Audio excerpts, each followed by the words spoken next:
Man City's failed Harry Kane swap proposal can provide unexpected title boost. Manchester City will face the first serious test of their Premier League title defence this weekend when they travel to face Leicester City. They will do without having signed the striker they so wanted this summer and knowing Brendan Rodgers' side have already got one over on them in the Community Shield. But the side that Pep Guardiola sends out on Saturday will be very different to the one that failed to break down the Foxes' compact formation at Wembley. And it is likely to feature some of the stars who were reportedly on the table as potential part exchange options in City's pursuit of Harry Kane. Bernardo Silva, Aymeric Laporte, Gabriel Jesus, Riyad Mahrez and Raheem Sterling were all linked with moves away during the summer transfer window. At various times they were cited as either potential part exchange options to sweeten the deal for Kane or saleable assets who could have brought in funds for the pursuit of the Tottenham striker. In the end, they all stayed, and that's a huge positive for City that could outweigh the negative of missing out on Kane. Jesus appeared perhaps the most vulnerable to being offloaded during the summer, having struggled to nail down a starting spot as a striker for City. But he has enjoyed a new lease of life after being preferred on the right wing to Mahrez for 5-0 thrashings of Norwich and Arsenal. Laporte has won back his place at the heart of City's defence, having dropped down to third choice following John Stones' excellent form last season.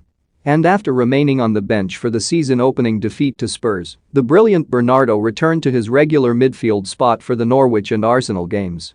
Mahrez and Sterling both scored from the bench against Norwich and had to make do with subs roles again against the Gunners. Both will remain crucial players to Guardiola's plans, especially if Sterling can replicate his England form, while Mahrez was one of City's standout stars during their run to the Champions League final last term. Can Ferran Torres fill the void left by Sergio Aguero's departure? Have your say in the comments below, but perhaps the player City fans were most worried about losing was Bernardo, amid widespread reports that he was no longer happy at the club.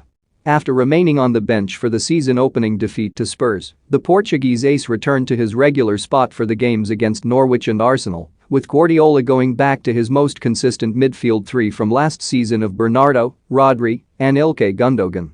Bernardo may still fancy a move, and the challenge now facing Guardiola is to repeat the trick from a couple of years ago when Gundogan's future was uncertain. At the time, the German midfielder was said to have concerns over whether he would be a regular starter for City amid tough competition from the likes of Kevin De Bruyne and David Silva.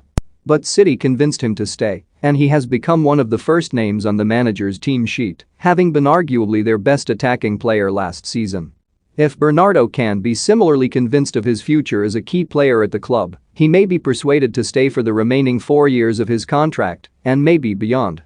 And if not, City have the likes of Cole Palmer and James McAtee coming through the ranks who could eventually inherit his midfield role. So far, those players linked with potential summer exits have responded well to the speculation, and if that continues it will be a huge positive as City bid to defend their Premier League title and go one step further than their Champions League final defeat. As for missing out on Kane, the failed pursuit of the England captain has opened up an opportunity which Ferran Torres has so far capitalized on. The 21-year-old has shown the goal-scoring knack and movement in the box that Guardiola